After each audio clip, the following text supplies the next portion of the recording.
মানুষ তোমাকে বড় আলেম বলছে, বড় বক্তা, বড় মুহাদ্দিস সব বলছে, যাও জাহান্নামে যাও।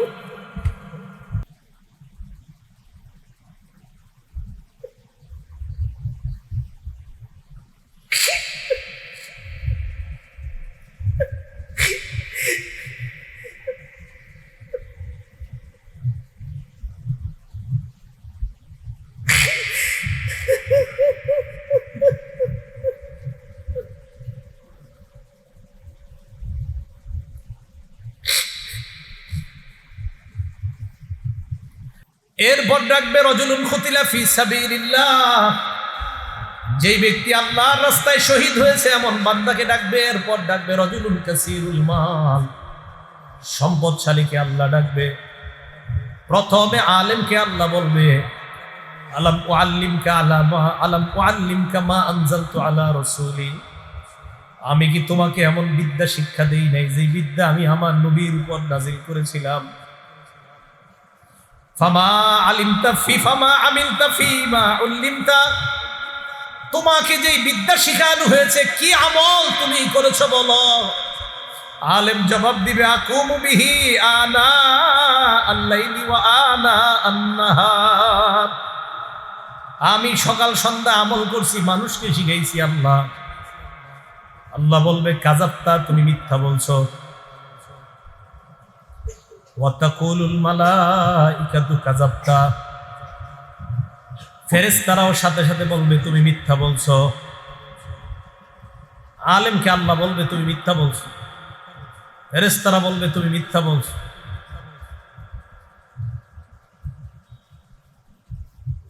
এরপর আল্লাহ শহীদকে ডাক দিয়ে বলবে তুমি কেন শহীদ হয়েছে বলো।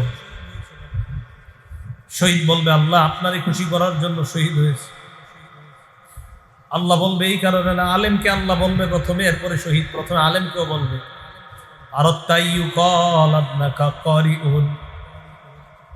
তুমি চেয়েছো জনগণ যেন তোমাকে বড় আলেম বলে, মুফতি মুহাদ্দিস বলে।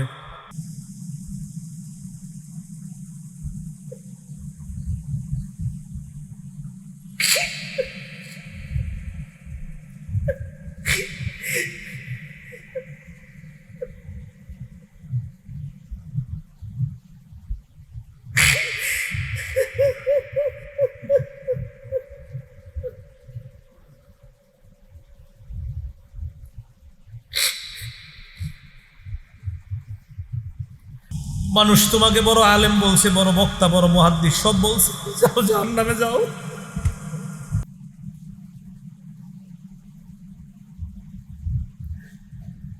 শহীদকে বলবে তুমি লড়াই করছো, মানুষ তোমাকে বাহাদুর বলবে এই কারণে, দুনিয়াতে বাহাদুর বলছে, যাও জাহান্নামে যাও।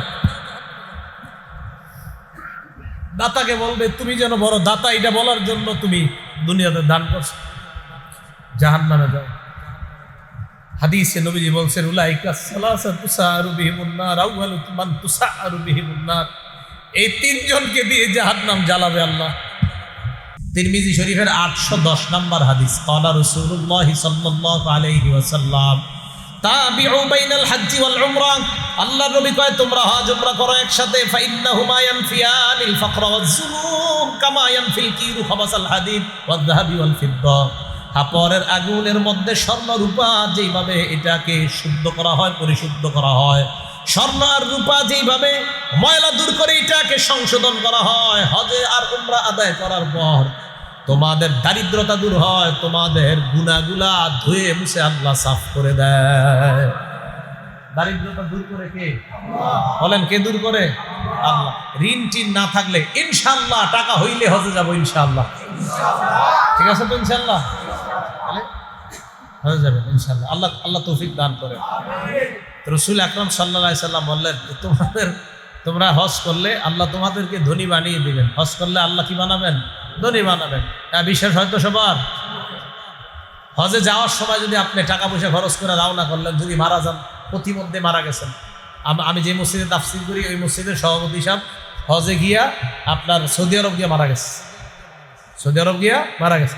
আলহামদুলিল্লাহ তার কবর ওই দেশে হয়েছে, সৌদি আরব হয়েছে কবর।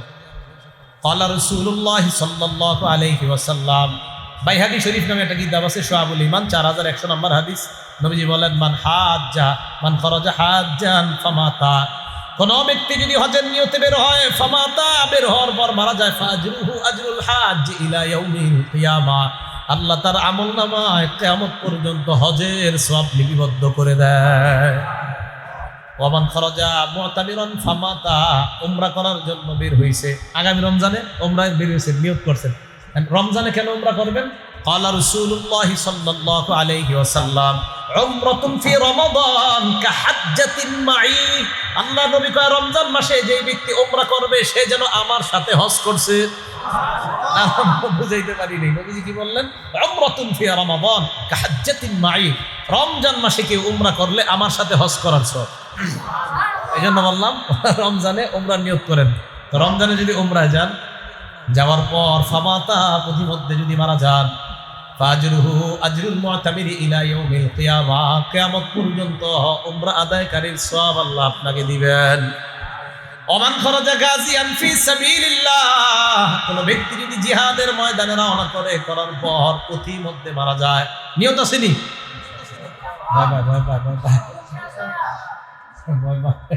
নিয়ত আছে না? কোন ব্যক্তি জিহাদে বের হয়েছে, জিহাদের নিয়তে বের হয়, ফামাতা, প্রতিমধ্যে যদি মারা যায়, ফাজরুহু আজরুল গাজী ইলা ইয়াউমিল কিয়ামা, কিয়ামত পর্যন্ত আল্লাহ তাকে জিহাদ করার সওয়াব দিয়ে দেয়। তাহলে লস নাই, কি নাই? লস নাই, এটা লাভ আছে। এখন আপনি যাওয়ার সময় টাকা পয়সা কিছু খরচ হবে, আরে হবে কিনা? আসলেই তো খরচ হবে, সত্যি কথাই টাকা পয়সা কিছু খরচ হবে। এখন এই যে আপনার টাকা পয়সা খরচ হবে হজে রওনা করলে, একটা কিতাব আছে সহিহুত তারগিব, এই কিতাবের 1116 নম্বর হাদিস, 1116 নম্বর হাদিস বা 14 নম্বর হাদিস। আম্মা জান আয়েশা সিদ্দিকা রাদিয়াল্লাহু তাআলা আনহার বর্ণনা, আনা আয়েশা রাদিয়াল্লাহু তাআলা আনহা ক্বালা রাসূলুল্লাহ সাল্লাল্লাহু আলাইহি ওয়াসাল্লাম লি আয়েশা, আম্মা জান আয়েশা বলেন, আল্লাহর নবী আমাকে বললেন, আয়েশা, টাকা পয়সা খরচ করে হজে আসলাম, কষ্ট করে হজে আসলা, বাংলাদেশ থেকে রওনা করলে কত কষ্ট হয়, পাসপোর্ট করতে হয়, ভিসা করতে হয়, হাজি ক্যাম্পে গিয়ে কতজনের চাপ খাইতে হয়, মারামারি পর্যন্ত বুড়ারা লেগে যায়। হ্যাঁ, নাউজুবিল্লাহ, ঠিক হয় নাই, অনেকে মারামারি লাগে, মুরব্বীরা কষ্ট নিয়ে না, এই অংশ আমি ফিরাই নিচ্ছি, এটা বলিনি। যাই হোক, অনেক হাজি সাহেব এরকম ঝগড়া লেগে যায়, মারামারি লেগে যায় অনেকেই হজ ক্যাম্পে, মানে অর্থাৎ মেজাজ নিয়ন্ত্রণ থাকে না, অনেক সময় হতেই পারে এটা। এই যে কষ্ট সহ্য করে বিভিন্ন জন বিভিন্ন কথা কয়, হ্যাঁ, তো বিভিন্ন জন বিভিন্ন কথা কয়, এই যে কথা সহ্য করে, ভিসা নিতে সিরিয়াল ধরা লাগে, খুব মন দিয়ে শুনেন, পাসপোর্টে সিরিয়াল লাগে, টাকা দাও যাকে, এই যে একটা পেরেশানি হয় না। ক্বালা রাসূলুল্লাহ সাল্লাল্লাহু আলাইহি ওয়াসাল্লাম, আল্লাহ নবী বলেন, আয়েশা, ইন্নালাকি মিনাল আজরি আলা, ইন্নালাকি মিনাল আজরি, ইন্নালাকি মিনাল আজরি আলা নাসাবিকি ওয়া নাফাকাতিক। আয়েশা, যেই পরিমাণ কষ্ট হাজী সাহেবের হয়, যেই পরিমাণ টাকা খরচ করা হয়, প্রত্যেকটা কষ্টর বিনিময়ে আল্লাহ তাকে সওয়াব দিয়ে দেয়। যতগুলা কষ্ট হয়, পাসপোর্ট ভিসা সহ টাকা পয়সা অর্থ যা খরচ হয়, সব সওয়াব আল্লাহ তাকে দান করে দেয়। এই জন্য হজে যাওয়ার পর এটাতে কোনো লস নাই, এটা লাভ আছে। ক্বালা রাসূলুল্লাহ সাল্লাল্লাহু আলাইহি ওয়াসাল্লাম, এটা কিতাব আছে নাম তাখরিজুল মুসনাদ, 12 নম্বর খণ্ড, 379 নম্বর পৃষ্ঠা। আল্লাহ নবী বলেন, সালাসাতুন ফি জিমানিল্লাহ, 3 ব্যক্তি আল্লাহর জিম্মায় থাকে। কয় ব্যক্তি? 1 নম্বর আল গাজী ফি সাবিলিল্লাহ, জিহাদের ময়দানের মুজাহিদ আল্লাহর জিম্মায় থাকে। 2 নম্বর আল হাজ্জ ওয়াল মুতামির, হাজী সাহেব এবং উমরা আদায় করি আল্লাহর জিম্মায় থাকে। নারীরা হজ করার সুযোগ পায় না, মা বোনরা কিভাবে হজ আদায় করবে? আম্মা জান আয়েশা আল্লাহর নবী কি বললেন, ইয়া রাসূলুল্লাহ, নারল জিহাদ আফজালাল আমাল, আমরা তো দেখি জিহাদ অনেক শ্রেষ্ঠ আমল, আফালা নুজাহিদু ইয়া রাসূলুল্লাহ, হুজুর আমরা নারীরা কি জিহাদের সওয়াব অর্জন করতে পারবো না? হুজুর জিহাদের তো অনেক সওয়াব, তো আমরা নারীরা জিহাদে যাবে না কেন? নবীজি বললেন, লা, তোমরা জিহাদে যাবা না, ওয়ালাকিন্না আফজালাল জিহাদ হাজ্জুল মাবরুর, নারীর জন্য সবচেয়ে শ্রেষ্ঠ জিহাদ হলো কবুল হজ করা। কোন নারীর জিহাদ এই নারীর জন্য জিহাদ হলো কোন নারী হজে যাওয়ার পর তার হজটা যদি আল্লাহ কবুল করে নেয়, ওই নারীকে জিহাদের ময়দানে গেলে যে সওয়াব, ওই সওয়াব আল্লাহ তাকে দান করে দেয়। মা বোনদেরকে ওয়াজ করবেন, তোমরা হজে গেলেই জিহাদের সওয়াব পাইবা। সহিহ বুখারী হাদিস নাম্বার 1773 নম্বর হাদিসের বর্ণনা যে মা বোনরা ওনারা হজে গেলেই তাদের হজ্জে মাবরুরের সওয়াব আল্লাহ দান করবেন। তাহলে মা বোনদেরকে আল্লাহ জিহাদের সওয়াব দান করবেন। নাসাই শরীফের 2626 কত হয়? 2626 কয় না কত হয়? 2626 না 200 2626 2626 এই তো।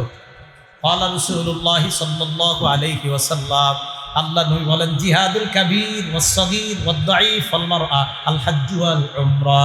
নবীজি বলেন বৃদ্ধ মানুষের জিহাদ, ছোট মানুষের জিহাদ, দুর্বল মানুষের জিহাদ, নারীর জিহাদ, বৃদ্ধ মানুষের জিহাদ, ছোট মানুষের জিহাদ, নারীর জিহাদ, দুর্বল মানুষের জিহাদ হলো হজ উমরা করা। বৃদ্ধ মানুষ যদি হজ আদায় করে আল্লাহ তাকে জিহাদের সওয়াব দিয়ে দেয়। নারী যদি হজ করে উমরা করে আল্লাহ তাকে জিহাদের সওয়াব দান করে দেয়। তাহলে বুড়া মানুষ, বৃদ্ধ মানুষ তাদের সুযোগ আছে, এরা হজ করলে আল্লাহ তাদেরকে জিহাদের সওয়াব দিয়ে দেয়। তাহলে এদের সামনে কত বড় একটা সুযোগ, এই সুযোগ হাতছাড়া না করা। আল্লাহ যাদেরকে টাকা দিছে আপনারা তাড়াতাড়ি হজ করবেন, হজ আদায় বিলম্ব না করা। বলেন তো হজ আদায় কি না করা? বিলম্ব না করা। একটা কিতাব আছে, হাদিসের কিতাব নাম ইবনে মাজাহ। এই হাদিসের কিতাবের 2883 নম্বর হাদিস, 2883 কত হয়? 2883 2883 2883। ক্বালা রাসূলুল্লাহ সাল্লাল্লাহু আলাইহি ওয়াসাল্লাম, আল্লাহ নবী বলেন মান আরাদাল হজ্জা ফালইয়াতাআজ্জাল, কোন ব্যক্তি যদি হজের নিয়ত করে সে যেন তাড়াতাড়ি হজ করে।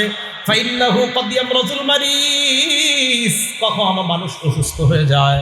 তুমি হজ আদায় করার জন্য টাকা জমাইলা 5 লাখ 5.5 লাখ, তোমার তো জানা নাই তুমি অসুস্থ হয়ে যেতে পারো। ওয়াতাদিল্লুদ্দাল্লা, কখনো কখনো প্রয়োজনীয় জিনিস হারায় যায়, এমন হইতে পারে আপনার জমানো টাকা ডাকাতে নিয়ে যাবে, চোরে নিয়ে যাবে। আপনি টাকা জমায় রাখছেন আগামী বছর, না পরের বছর, না পরের বছর, না পরের বছর, এই খালি পরের বছর করতেছেন, চোরে টাকা নিয়ে যেতে পারে। ওয়াতারিদুল হাজা, প্রয়োজন আপনার সামনে এসে যেতে পারে। এই যে করোনা ভাইরাস নামক প্রয়োজন আসার কারণে কত হাজী সাহেবদের জমানো টাকা শেষ, পারে নাই, হজ করতে পারে নাই। আহারে ভাগ্য খারাপ, হজ যাইতে পারে নাই। তো দেখেন এই যে এই প্রয়োজন এসে যেতে পারে, তাই নবীজি বললেন তাড়াতাড়ি হজ করো, তাড়াতাড়ি হজ করো। আব্দুল্লাহ ইবনে আব্বাসের বর্ণনা, সহিহুত তারগিব কিতাবের হাদিস নাম্বার 1111, 4 কত হয়? 1111, কি সুন্দর হাদিস। হ্যাঁ, আব্দুল্লাহ ইবনে আব্বাস বলেন তাআজ্জালু ইলাল হাজ্জি ইয়ানি আল ফারিদা, তোমরা ফরজ হজ আদায় করো তাড়াতাড়ি, ফরজ হজে বিলম্ব করবা না, ফরজ হজ তাড়াতাড়ি আদায় করো। তাহলে আজকে আমাদের দুইটা আমল আমাদের সামনে, একটা হজ করা আর একটা কোরবানি করা। হজ কার জন্য করা? আল্লাহর জন্য। কোরবানি কার জন্য করা? আল্লাহর জন্য। হজও আল্লাহর জন্য করা, কোরবানি আল্লাহর জন্য। তবে হজটা যেন হজ্জে মাবরুর হয়, এই দোয়া করা আল্লাহর কাছে, মানে কবুল হজ যেন হয়। কবুল হজ যদি না হয় তাহলে তো সমস্যা। হজ কিন্তু কবুল হজ হতে হবে, এই দোয়া আল্লাহর কাছে করা যেন হজটা কবুল হজ হয়। বুখারী শরীফের 1773 নম্বর হাদিস, ক্বালা রাসূলুল্লাহ সাল্লাল্লাহু আলাইহি ওয়াসাল্লাম, আল্লাহ নবী বলেন আল হজ্জুল মাবরুর লাইসা লাহু জাযাউন ইল্লাল জান্নাহ, কবুল হজের একমাত্র প্রতিদান হলো মরার সাথে সাথে আল্লাহর জান্নাতের মেহমান। কবুল হজের প্রতিদান আল্লাহ জান্নাতের মেহমান। সহিহ বুখারী হাদিস নাম্বার 1521 নম্বর হাদিস, ক্বালা রাসূলুল্লাহ সাল্লাল্লাহু আলাইহি ওয়াসাল্লাম, আল্লাহ নবীকে এক সাহাবা প্রশ্ন করলেন কোন আমল সবচাইতে শ্রেষ্ঠ? নবী বললেন ঈমানুন বিল্লাহি ওয়া রাসূলি, আল্লাহর উপর ঈমান আনা, নবীর উপর ঈমান আনা সবচাইতে শ্রেষ্ঠ আমল। সাহাবা প্রশ্ন করলেন এরপর কোন আমলটা শ্রেষ্ঠ? নবীজি জবাব দিলেন এরপর আল জিহাদু ফি সাবিলিল্লাহ, আল্লাহর রাস্তায় জিহাদ করা শ্রেষ্ঠ ইবাদত। আপনি জানেন হজের মাসালা পড়তে গিয়ে আমি দেখি সব জায়গায় জিহাদের কথা বলছি। হজ জিহাদ, হজ জিহাদ। কেন? হজ করতেও কষ্ট হয়, জিহাদেও কষ্ট হয়। তাই নবীজি হজ জিহাদ, হজ জিহাদ, সব জায়গায় হজের কথা আনছে, জিহাদের কথা আনছে। তো নবীজিরে বলছে সবচেয়ে শ্রেষ্ঠ ইবাদত কোনটা? বললেন ঈমান আনা আল্লাহর উপর, নবীর উপর ঈমান আনা। 2 নাম্বার বলতেছে, তো নবীজি সাল্লাল্লাহু আলাইহি সাল্লাম জবাব দিলেন 2 নাম্বার শ্রেষ্ঠ ইবাদত, এই ইবাদতটা হলো আল্লাহর রাস্তায় জিহাদ করা। জিহাদ মানে সন্ত্রাস না, এটা জনগণকে বুঝাইতে হবে, জনগণকে বয়ান দিয়ে বুঝাইতে হবে, জনগণকে কাছে গিয়ে বুঝাইবেন যে সন্ত্রাস আর জিহাদ এক না। আপনারা জঙ্গি মনে করেন যাকে, এটার নাম জিহাদ না। জিহাদ একটা পবিত্র জিনিসের নাম, পবিত্র বিধানের নাম। সন্ত্রাস আর জঙ্গি দমন করার শ্রেষ্ঠ পদ্ধতির নাম হলো জিহাদ। সন্ত্রাস এবং জঙ্গি দমন করার পবিত্র পদ্ধতির নাম জিহাদ। জিহাদ মানে জঙ্গিবাদ না, জিহাদ মানে সন্ত্রাস না। সন্ত্রাস নির্মূল করার নাম জিহাদ, জঙ্গিবাদ নির্মূল করার নাম জিহাদ।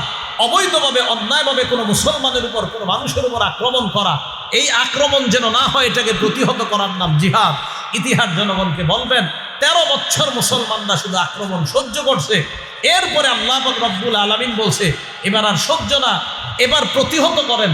প্রথমেই বলে নাই যে আপনারা শুধু এবারে ঝাঁপিয়ে পড়েন, আল্লাহ বলছে প্রতিহত করেন। এরপরে আল্লাহ বলছে উযিনালিল্লাযীনা ইউকাতালুনা বিআন্নাহুম যুলিমু, আর জুলুমের শিকার হওয়া যাবে না, এবার আপনারাও পাল্টা আক্রমণ করবেন। তাহলে ইসলাম কি শিক্ষা দেয়? ইসলাম প্রথমে কারোর উপর আক্রমণ করে না, অন্যরা আক্রমণ করে, ইসলাম এটাকে দমন করে। ইসলাম আক্রমণ শিখায় না, ইসলাম নিপীড়ন শিখায় না, ইসলাম জুলুম শিখায় না, ইসলাম নির্যাতন শিখায় না। নির্যাতন প্রতিহত করা ইসলাম শিখায়, জুলুম প্রতিহত করা ইসলাম শিখায়, জঙ্গিবাদ দমন করা ইসলাম শিখায়, সন্ত্রাস নির্মূল করা ইসলাম শিখায়। ইসলাম আর জিহাদ হলো একটা পবিত্র বিধানের নাম, এটা মনে রাখতে হবে। জিহাদ মানে সন্ত্রাস না, এটা বুঝাবেন জনগণকে। ইসলামের ইতিহাস শোনাবেন, মক্কা জীবন শোনাবেন, নবী মদিনা জীবন শোনাবেন। আমি বিশ্বাস করি যারা এটা বুঝে না, এরা যখন মক্কা মদিনা জীবনী শুনবে, নবীজির এই জীবনী তাদের সামনে বললে, তখন স্পষ্ট বুঝবে তারা আসলেই তো ইসলাম সন্ত্রাসের নাম না, ইসলাম কোনো সন্ত্রাসী কর্মকাণ্ডের নাম না, জিহাদ কোনো সন্ত্রাসী কর্মকাণ্ডের নাম না। এটা মানুষকে ভুল বুঝানো হয়, এই জন্য মানুষ জিনিসটা বুঝে না। কথা কি বুঝে আসছে সবার? এই জন্য আপনারাও সবাই মক্কা জীবনী মদিনা জীবনীটা পড়বেন। নবীজির মক্কি জীবনী মদিনা, প্রথমে 13 বছরের জীবনীটা পড়বেন আলাদা, আন্দাজি প্রথমে মদিনা জীবন পড়বেন না, প্রথমে মক্কি জীবন পড়বেন। গোটা 23 বছর পড়ার আগে প্রথমে 13 বছর পড়বেন, এরপরে 10 বছর পড়বেন, এইভাবে 23 বছর পড়বেন। আপনি স্পষ্ট বুঝতে পারবেন মুসলমান শুধু আক্রমণ সহ্য করেছে, আর আক্রমণ প্রতিহত করার নাম হয়েছে জিহাদ। তাহলে বলেন তো, জিহাদ মানিস কি প্রথমে আক্রমণ করছে না আক্রমণ প্রতিহত করছে? হ্যাঁ, এটার নাম জিহাদ। এটা আমরা বুঝাইতে হবে। এটা যারা বুঝে না এদেরকে বুঝান, কাছে ডেকে ডেকে বুঝাবেন। আমি অনেককে বুঝাইতে সক্ষম হয়েছি, যারা বুঝতো না।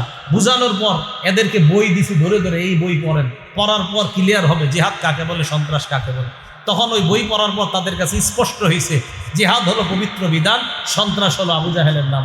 জিহাদ হলো পবিত্র বিধান, সন্ত্রাসী কর্মকাণ্ড কাফেররা শুরু করছে প্রথম, মুসলমানরা শুরু করে নাই। তাহলে সন্ত্রাসী কর্মকাণ্ড কি মুসলমানরা করছে প্রথম না কাফেররা? এটা কেন বললাম? হজের সাথে জিহাদের কথা সব জায়গায় আসতেছে, এটা যেন কেউ ভুল না বুঝেন যে হুজুর জিহাদের সাথে হজের একটা হজ একটা কত বড় ইবাদত, এটার সাথে আবার আপনারা এই জঙ্গি জঙ্গি শব্দটা বলেন বলো। তাহলে জিহাদ মানে কি জঙ্গি না? জঙ্গিবাদ দমন করা। জিহাদ মানে কি সন্ত্রাস? সন্ত্রাস দমন করা। মনে থাকবে তো সবার?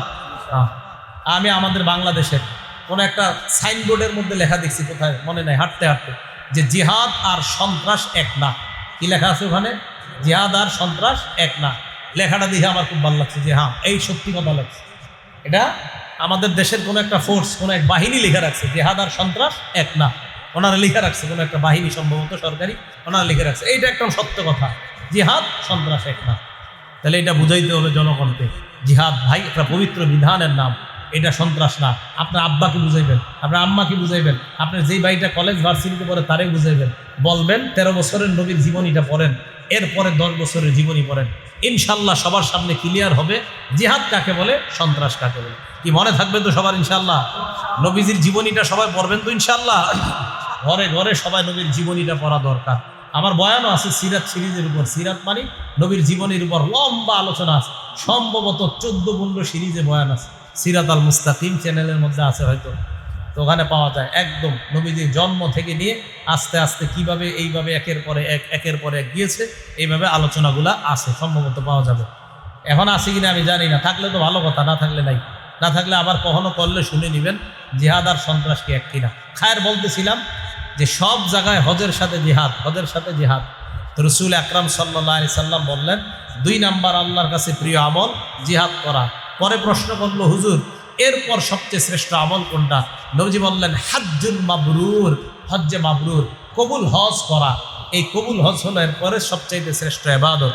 বুখারী শরীফের 1521, 1520, 1521, 1573, এই সব হাদিসগুলা হজের ব্যাপারে, জিহাদের ব্যাপারে। তাহলে হজ এবং জিহাদ একসাথে আসাটা বুঝতে হবে আমাদের, হজও আল্লাহর জন্য, জিহাদও আল্লাহর জন্য। বাকি পাশে আমরা ব্যাখ্যাটা করে দিব যে জিহাদ মানি এটা সন্ত্রাস না। আমাদের অনেক হাজী সাহেবরা হজে যাওয়ার সময় এই বয়ান শুনলে অনেক অবুঝ বলতে পারে, এটা আবার কি করলেন জিহাদ, হজের সাথে আপনি আবার এটা কোন বয়ান লাগাইলেন? তখন বুঝাই দিতে হবে যে ভাই আসলে আসলে বিষয়টা এমন। আল্লাহ আমাদের, আপনারা কি মোটামুটি বুঝছেন জিহাদ আর সন্ত্রাস কি এক? না, এটা সম্পূর্ণ আলাদা। এটা শুধু এই জায়গায় মাথা নাড়াইলে হবে না, লোকদেরকে ধরে ধরে বুঝাবেন, এই সত্যি কথাটা মানুষকে বুঝাবেন। মাদ্রাসার হুজুররা কি সব দায়িত্ব নিছে? আপনারাও নিতে হবে। খালি চান যে হুজুররা সব বাড়ি খাক, পিঠা বুড়া খাক, আপনারা না খান। এই জন্য আপনারাও বুঝাবেন সবাইকে। আল্লাহ তৌফিক দান করেন। তো রাসূল আকরাম সাল্লাল্লাহু আলাইহি সাল্লাম আমাদেরকে বলে দিলেন এই দুই ইবাদত করতে গিয়ে আমরা যেন লোক দেখানো ইবাদত না করি। আল্লাহ আমাদের সকলকে লোক দেখানো ইবাদত যেন আমরা না করি, এই ইবাদত থেকে আমাদেরকে বেঁচে থাকার তৌফিক দান করেন। লোক দেখানো ইবাদত বলতেছিলাম শিরিক, ছোট শিরিক আর হলো গোপন শিরিক। এই গোপন শিরিক আর ছোট শিরিক কোনো আমলের সাথে লাগলে এই আমলের ব্যাপারে আল্লাহ বলে আমি এই আমল থেকে মুক্ত, বলেন নাউজুবিল্লাহ। ইবনে মাজাহ কিতাবের নাম, হাদিস নাম্বার 4202 নাম্বার হাদিস। ক্বালা রাসূলুল্লাহ সাল্লাল্লাহু আলাইহি ওয়াসাল্লাম, আল্লাহ নবী বলেন, ক্বালাল্লাহু আযজা ওয়া জাল, আল্লাহ বলেন আনা আগনা শুরাকা ইয়ানি শিরকি, আমি যারা আমার সাথে শিরিক করে তাদের সাথে আমি আল্লাহ পূর্ণ পবিত্র, তাদের থেকে আমি আল্লাহ পূর্ণ পবিত্র। শিরিককারীদের সাথে আমি আল্লাহ নাই। আল্লাহ বলেন ফামান আমিলা লি আমালা, আমার জন্য যদি কেউ আমল করে, বলেন তো আমরা কুরবানি করি কার জন্য? হজ করি কার জন্য? আল্লাহ বলে আমার জন্য যদি কেউ আমল করে, আশরাকা ফিহি গায়রি, এই আমলের মধ্যে যদি আমি ছাড়া অন্য কাউকে অংশীদার বানায়। দেখেন কি বলে আল্লাহ, আল্লাহ বলে আমার জন্য যদি আমল করে, এই আমলের মধ্যে যদি অন্য কাউকে অংশীদার বানায়, তাহলে আল্লাহ বলেন আনা বারিউম মিনহু, আমি এই আমল থেকে মুক্ত, এই আমলের ব্যাপারে আমি জানি না। ওয়া হুয়া লিল্লাযী আশরাকা, সে যে আমল করছে, যার জন্য করছে তার জন্য হবে, আমি আল্লাহ এই আমল কবুল করব না, বলেন নাউজুবিল্লাহ। কোরবানি যদি আল্লাহর জন্য করেন তাহলে আল্লাহ কবুল করবে, কোরবানি যদি গায়রুল্লাহর জন্য করেন আল্লাহ কবুল করবে না। এবার শোনেন, আপনি বললেন আমি আল্লাহর নামে কোরবানি করলাম, আবার সাথে ওনার নাম বললেন। আল্লাহ বলে দিয়েছেন এই কোরবানি ওনার জন্যই হবে, আমার জন্য হবে না, আমি এই কোরবানির মধ্যে নাই। তাহলে আমল হবে একমাত্র আল্লাহর জন্য, এটার মধ্যে শিরিক করা যাবে না। আর শিরিকের আরেকটা বিষয় হলো আপনি রিয়া করা, আমি বড় গরু জবাই করতেছি, মানুষ যেন দেখে আর বলে আহ দেখ কত বড় গরু। তো আল্লাহ বলেন আমি এই জাতীয় আমল থেকে মুক্ত, এই জাতীয় আমলের সাথে আমি নাই।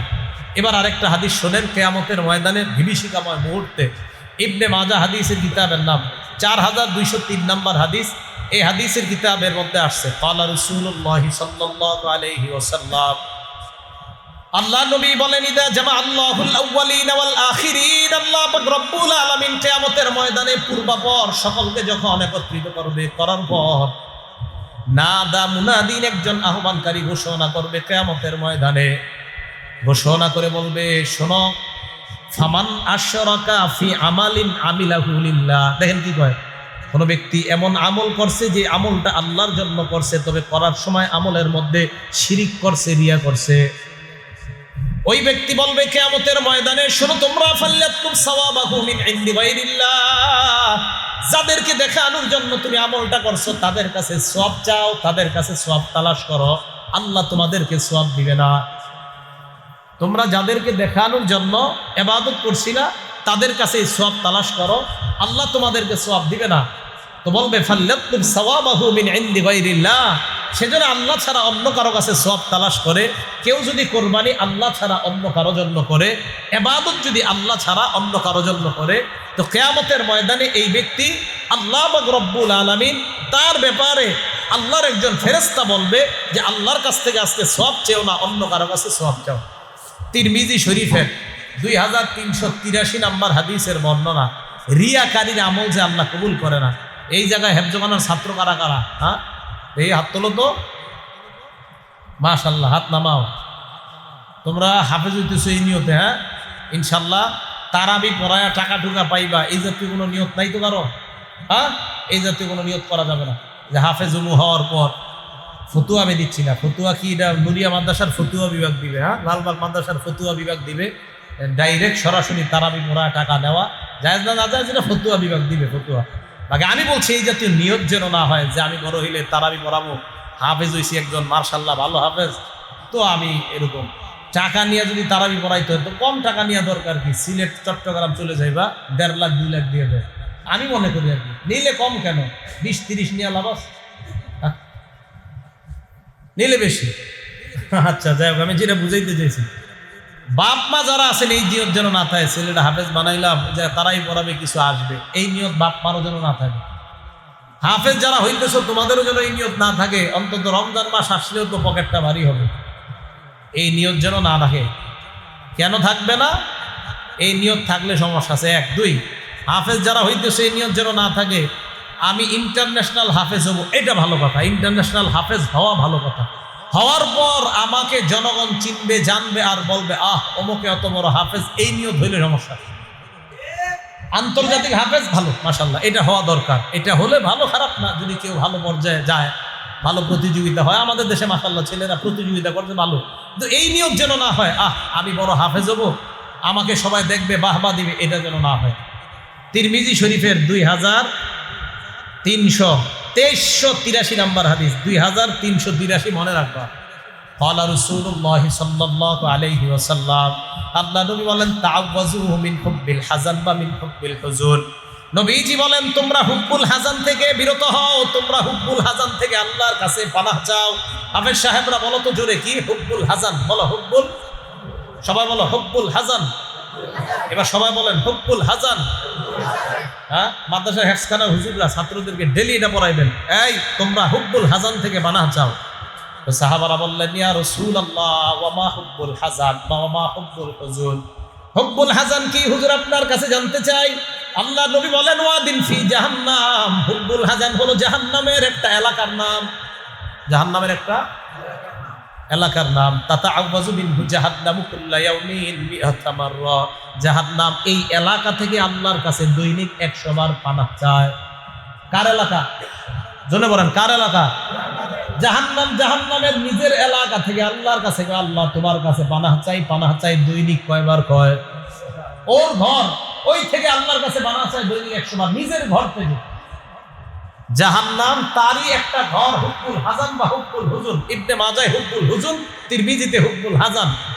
এই হুব্বুল হাযান থেকে জাহান্নাম আল্লাহর কাছে দৈনিক কয়শো বার ক্ষমা চায়, পানাহ চায়? আচ্ছা ওর ঘর থেকেও পানাহ চায়। সাহাবারা ভয় পেয়ে গিয়ে বলে ইয়া রাসূলুল্লাহ ওয়া মান ইয়াদখুলুহু, এখানে কারা প্রবেশ করবে?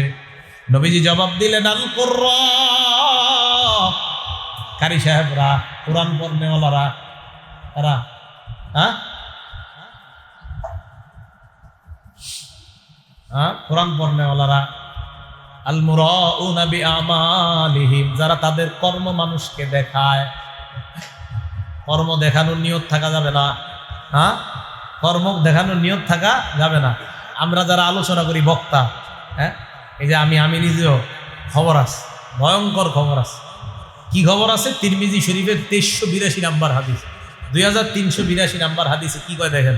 তাহলে এটা হলো আমরা আলেম যারা আছি, এই যে হাদিসটা বললাম সবার জন্য ভাই। কোরআন দ্বারা উদ্দেশ্য যদিও হাফেজ, কিন্তু জায়গায় এই কোরআন দ্বারা উদ্দেশ্য হাফেজ আলেম যারা সব, একদম সবাই, কাউকে দেখানোর জন্য হবে না, একমাত্র আল্লাহকে খুশি করার জন্য। তাহলে আমি শুধু হাফেজদের থেকে শুনতে চাই, আমরা হাফেজ হব কাকে খুশি করার জন্য? আল্লাহকে, বাস। হ্যাঁ, আল্লাহকে খুশি করার জন্য কিছু করলে দুনিয়ার যে প্রয়োজন আছে প্রয়োজন আল্লাহ পুরা করে দেবেন ইনশাআল্লাহ। দুনিয়ার প্রয়োজন আল্লাহ পুরা করে দিবে, আল্লাহ পুরা করে দিবে। এবার ওলামায়ে কেরাম আমরা যারা আছি, ওলামা, তোলাবা, দাতা, সবাই একটা হাদিস শুনি। তিরমিজি শরীফের 2382 নাম্বার হাদিস। এই হাদিসের বর্ণনাকারীর নাম সুফাই আল আসবাহি। উনি মদিনায় আসছে, মদিনায় আসার পর দেখে ফাইজা হুয়া বিরাজুলিন কাদ ইজতামা আলাইহিন নাস, এক ব্যক্তিকে ঘিরা রাখছে অনেক মানুষ। উনি বললেন মান হাযা, এটা কে? জনগণ কয় আবু হুরায়রা। চিনো না? উনি নবীর সাহাবা আবু হুরায়রা। তো উনি কি করলেন? ফাদানাউতু মিনহি ফাকআদতু বাইনা ইয়াদাই, আমি তার কাছে গেলাম, তার পাশে বসলাম। একটু মন দিয়ে হাদিসটা শুনেন। আমি তার কাছে গেলাম, তার পাশে বসলাম। তো আবু হুরায়রা রাদিয়াল্লাহু তাআলা আনহুর পাশে বসার পর দেখি ওয়াহুয়া ফি হাযাল বাইতি মানা মা মানা আহাদুন গায়রি ওয়া গায়রু। আমি তোমাকে এমন একটা হাদিস শোনাবো যে হাদিস আল্লাহ নবী আমার এই ঘরের মধ্যে শোনাইছে, আমি আর আল্লাহ নবী ছাড়া ঘরের মধ্যে কেউ ছিল না।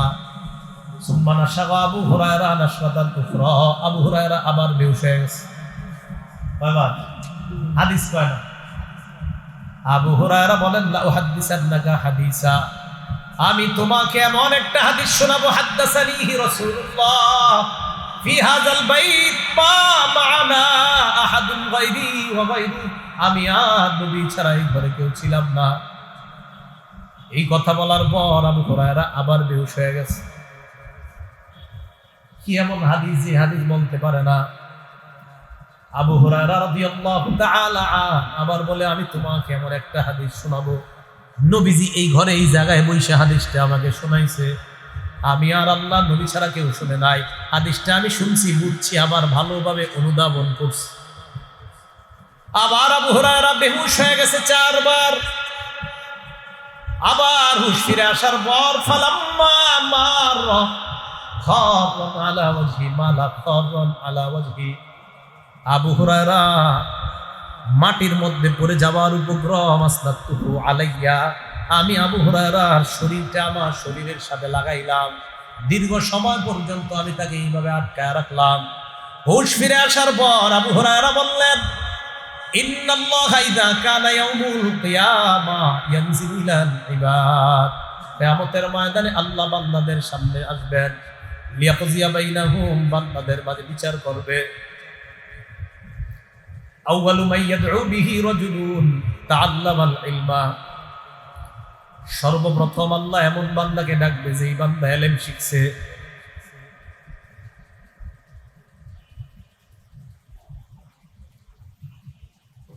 এরপর ডাকবে রাজুলুন খুতিলা ফি সাবিলিল্লাহ, যেই ব্যক্তি আল্লাহর রাস্তায় শহীদ হয়েছে এমন বান্দাকে ডাকবে। এরপর ডাকবে রাজুলুন কাসীরুল মাল, সম্পদশালীকে আল্লাহ ডাকবে।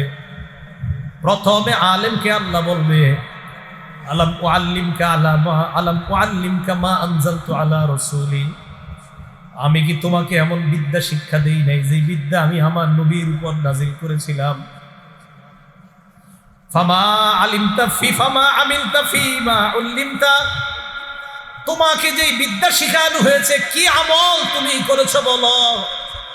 আলেম জবাব দিবে, আকুমু বিহি আনা আল-লাইলি ওয়া আনা আন-নাহার, আমি সকাল সন্ধ্যা আমল করছি, মানুষকে শিখাইছি। আল্লাহ আল্লাহ বলবে, কাযাবতা, তুমি মিথ্যা বলছো। ওয়া তাকুলুল মালাইকাতু কাযাবতা, ফেরেশতারাও সাথে সাথে বলবে তুমি মিথ্যা বলছো। আলেমকে আল্লাহ বলবে তুমি মিথ্যা বলছো, ফেরেশতারা বলবে তুমি মিথ্যা বলছো।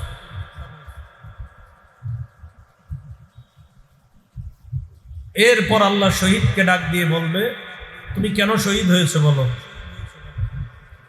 শহীদ বলবে, আল্লাহ আপনারে খুশি করার জন্য শহীদ হয়েছে। আল্লাহ বলবে, এই কারণে না। আলেমকে আল্লাহ বলবে প্রথমে, এরপরে শহীদ। প্রথমে আলেমকেও বলবে, আরাত্তাইয়ুকাল আবনাকা কারিউন, তুমি চেয়েছো জনগণ যেন তোমাকে বড় আলেম বলে, মুফতি মুহাদ্দিস বলে।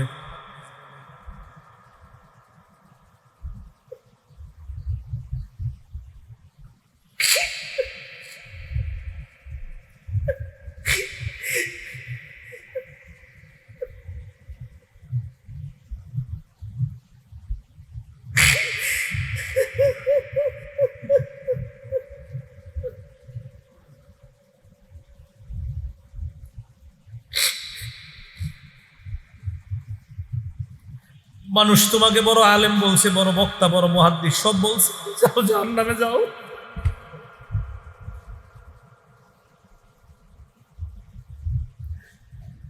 শহীদকে বলবে, তুমি লড়াই করছো, মানুষ তোমাকে বাহাদুর বলবে এই কারণে, দুনিয়াতে বাহাদুর বলছে, যাও জাহান্নামে যাও। দাতাকে বলবে, তুমি যেন বড় দাতা এটা বলার জন্য তুমি দুনিয়াতে দান করছো, জাহান্নামে যাও। হাদিসে নবীজি বলছেন, উলাইকা সালাসাতু তুসারু বিহিমুন নার, আউয়ালু মান তুসারু বিহিমুন নার, এই 3 জনকে দিয়ে জাহান্নাম জ্বালাবে আল্লাহ। সর্বপ্রথম এই 3 জনের মাধ্যমে জাহান্নাম জ্বালাবে। মানুষকে দেখানোর জন্য যেন আমাদের আমল না হয়, আমাদের হজ, আমাদের কোরবানি, আমাদের জীবন, আমাদের মরণ সব কাকে খুশি করার জন্য বলেন? আল্লাহকে খুশি করার জন্য। মানুষকে দেখানোর জন্য যদি হয় একদম শেষ, জাহান্নামে জ্বলতে হবে। আমি আবু হুরায়রা রাদিয়াল্লাহু তাআলা কেন বেহুশ হয়েছে হাদিস বলতে এবার বুঝছেন আপনারা। প্রথমে আলেমের কথা, উনি তো নিজে বড় আলেম ছিলেন একজন, টেনশনে হাদিস বলতে পারতেছে না, ভয়ে হাদিস বলতে পারতেছে না যে আলেম দিয়ে শুরু করবে, আমি তো একজন আলেম। আবু হুরায়রা রাদিয়াল্লাহু তাআলা একবার, দুইবার, চারবার বেহুশ হয়ে গেছে, টেনশন পেরেশান। আপনাদের সাধারণদের উদ্দেশ্যে আজকে বয়ান করতে আসছে।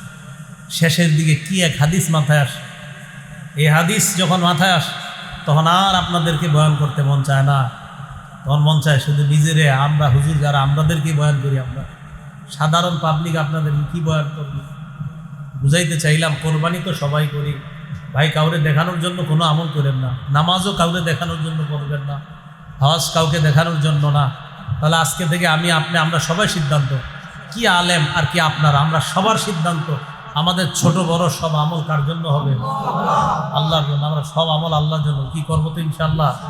তাহলে হজ কার জন্য, কোরবানি কার জন্য? এটা আল্লাহ বলছে, ইন্না সালাতি ওয়া নুসুকি ওয়া মাহইয়ায়া ওয়া মামাতি লিল্লাহি রাব্বিল আলামিন। নিশ্চয় আমার নামাজ, ওয়া নুসুকি আমার কোরবানি, ওয়া মাহইয়ায়া আমার জীবন, ওয়া মামাতি আমার মরণ, লিল্লাহি রাব্বিল আলামিন বিশ্ব জগতের রব আল্লাহ। তাহলে আমাদের জীবন, আমাদের মরণ, আমাদের হজ, আমাদের কোরবানি, আমার সব ইবাদত, বলেন মোট কথা আমার আপনার জীবনটাই কার? আল্লাহ। তাহলে যেই জীবন আল্লাহর জন্য, এই জীবনে কিভাবে আমরা কাউকে দেখানোর জন্য ইবাদত করব? যেহেতু জীবনটাই আল্লাহ, তো ইবাদত হবে কার? ভাই মনে থাকবে তো ইনশাআল্লাহ? কোরবানি আল্লাহর, জীবন আল্লাহর, মরণ আল্লাহর ইনশাআল্লাহ। তো এই মাদ্রাসাটার প্রতি ইনশাআল্লাহ আপনারা খেয়াল রাখবেন, এলাকাবাসী যারা আছেন, ওলামায়ে কেরামও আপনারা নেক দৃষ্টি রাখবেন, আর সাধারণ যারা আছেন সবাই নেক দৃষ্টি রাখবেন ইনশাআল্লাহ। আল্লাহ পাক রব্বুল আলামিন আমাদের সকলকে, মোতায়েম সাহেব মাশাআল্লাহ উনি খুব মহব্বত করে, উনি আমার চেয়ে বয়সে বড়, কিন্তু উনি আমারে ভাবে কি জানেন, আমি ওনার কথায় বুঝছি। আমাদের মোতায়েম সাহেবের কাছে উনি যা ব্যক্ত করছে, উনি বুঝে অনেক কিছু আমারে, হুজুর আমি আসলে এরকম কিছু না, সত্যি এরকম কিছু না, আপনি যা ভাবেন। আমাদের মোতায়েম সাহেবের কাছে উনি আমারে এমনভাবে উপস্থাপন করছে, আসলে ওরকম আমি কিছু না। এই জন্য মাশাআল্লাহ বড় হৃদয়ের মানুষ, এই জন্য মানুষ সে বড় মনে করে দেখে। মুস্তাকুন নবী সাহেবের সাথে সম্পর্ক রাখে, তো এই জন্য মনটা বড়। কার সাথে সম্পর্ক রাখে? আল্লাহ মুস্তাকুন নবী সাহেব আমাদের কুমিল্লার গর্ব, বাংলাদেশের গর্ব, পুরো দুনিয়ার গর্ব। হ্যাঁ, আমাদের পুরা দুনিয়ার গর্ব। হুজুরের এখানে পারলে যাবেন, কুমিল্লা যদি পারেন যাবেন, দেখবেন মুরগির বাচ্চার মতো মানুষ কেমনে ছটফট করে গেলে দেখবেন। পারলে যায়েন, হুজুর কাফেলা যায়নি আপনার কখনো? হুজুরের সাথে প্রত্যেক মাসের শেষ শনিবার এলাকাবাসী যারা আছেন যদি পারেন তখন হুজুরের সাথে যায়েন, কুমিল্লা সুদুন্নপুর আল্লাহ মুস্তাকুন নবী সাহেব হুজুরের কাছে যায়েন, বয়ান শুনেন।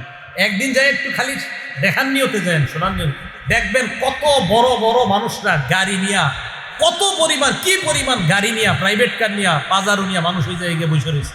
এইভাবে হুজুরের সামনে একদম বড় বড় ব্যক্তিরা, কোটি কোটিপতিরা সামনে বসে বসে বয়ান শুনতেছে, নিজেদেরকে একদম ফিলাই দিচ্ছে।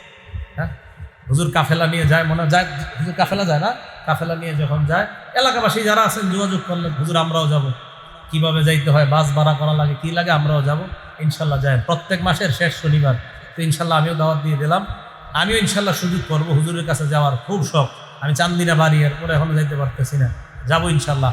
আরেকজন আছে আমাদের কুমিল্লার আনিসুর রহমান আশরাফি সাহেব, হ্যাঁ, উনিও হুজুরের সাথে খুব সম্পর্ক হয়, মুস্তাকুন নবী সাহেবের সাথে খুব সম্পর্ক। এই হুজুরের বয়ান আমি মাঝে মাঝে শুনি, আনিসুর রহমান সাহেবের, হ্যাঁ, কথা কয় সব গিয়ে একদম কলিজায় লাগে, সব কথা কলিজায় লাগে। একটা বয়ান করছে, কতবার যে এই বয়ানটা আমি শুনছি জানেন না। ওই যে এই যে একটা বয়ান আছে দেখবেন, যে তুমি আজকে কার জন্য কি করলা, বড় বড় বিল্ডিং করলা, পাইলিং করলা, তুমি মরে যাইবা, সব শেষ। এটা জানেন না, এত হিট করছে এই বয়ান, দিলে হিট করে। কি কইল উনি? উনি বলতেছে যে আমার বাবা নাই, দাদা নাই, দাদি নাই, কেউ নাই, কিচ্ছু নাই, মেয়ে আমিও থাকবো না। ওনাদের বয়ান আমি মাঝে মাঝে চিন্তা করি, আল্লামা মুস্তাকুন নবী সাহেব, আমাদের মাওলানা আনিসুর রহমান আশরাফি সাহেব আমারে খুব মহব্বত করে, ওনারা খুব মহব্বত করে, কিন্তু আসলে আমি অকৃতজ্ঞ বান্দা, এখনো দেখা করতে পারতেছি না। যাবো ইনশাআল্লাহ। হুজুর আনিসুর রহমান আশরাফি সাহেব দেখবেন কোনো সুর সার কিচ্ছু নাই, কথা গিয়া সুর লাগে দিলে একদম হিট করে। কি আজীব এক ইয়া। আমলি মানুষ তো, আমলি মানুষ তো যা কয় তাই ভালো লাগে। আমলি মানুষ দেখবেন যা কইব এটাই ভালো লাগে। আপনারা যদি একটা থাবরও দেয় আমলি মানুষ, জি হুজুর মারেন আমারে মারেন, তাও ভালো লাগবে। যাই হোক, আমলি মানুষদের কাছে বেশি বেশি যাবেন, যারা আমল করে তাদের কাছে খুব বেশি যাবেন। আল্লাহ আমাদের সকলকে জীবনটা যেন আল্লাহ ওয়ালাদের সাথে থেকে, তাদের থেকে যেন আমরা দিন শিখতে পারি, ইসলাম শিখতে পারি, কোরআন সুন্নাহ মোতাবেক যেন জীবনটা পরিচালনা করতে পারি। আল্লাহ তৌফিক দান করেন। সর্বশেষ মাদ্রাসাটার প্রতি খেয়াল রাখবেন, এই দোয়া চেয়ে, এই দোয়া করে আল্লাহ পাক রব্বুল আলামিন আমাদের সকলের আমলগুলা আল্লাহর জন্য করার তৌফিক দান করেন। আমিন ওয়া আখিরু দাওয়ানা আলহামদুলিল্লাহি রাব্বিল